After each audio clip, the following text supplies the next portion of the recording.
చదువుకునే రోజులు పోయాయి. చదువుకునే రోజులు ఎప్పుడో వచ్చాయి.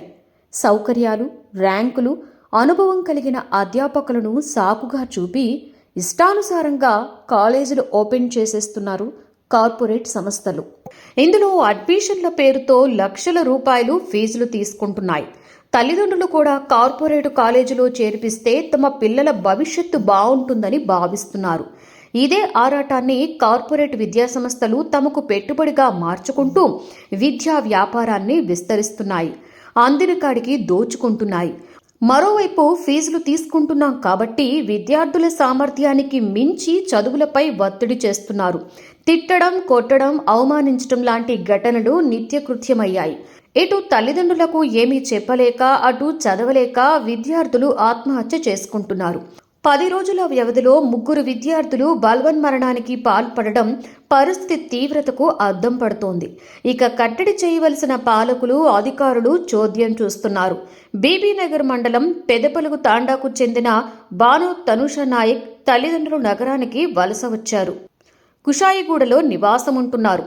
అన్నోజీగూడలోని నారాయణ జూనియర్ కాలేజీలో తనుష్ను ఇంటర్ ఫస్ట్ ఇయర్లో చేర్పించారు. సోమవారం హాస్టల్ బాత్రూంలోకి వెళ్లి ఎంతసేపటికి బయటికి రాలేదు.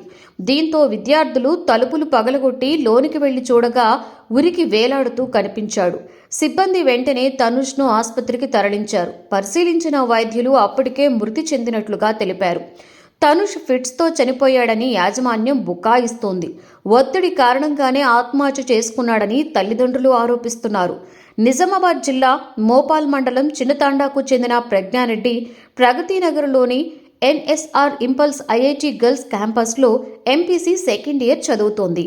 కళాశాల హాస్టల్లో ఉంటుంది. సోమవారం ఉదయం 9:30 తాను ఉంటున్న హాస్టల్లో సీలింగ్ ఫ్యాన్కి ఉరివేసుకుంది. యాజమాన్యం విషయం దాచి మృతదేహాన్ని హుటాహుటిన గాంధీ ఆసుపత్రికి తరలించింది. ప్రజ్ఞారెడ్డి మృతిపై అనుమానాలు వ్యక్తమవుతున్నాయి.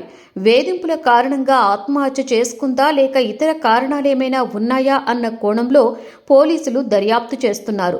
సూర్యాపేట జిల్లా కోదాడలోని స్నేహ నర్సింగ్ కళాశాలలో అసోం రాష్ట్రానికి చెందిన Nargis Parveen BSc second year చదువుతోంది.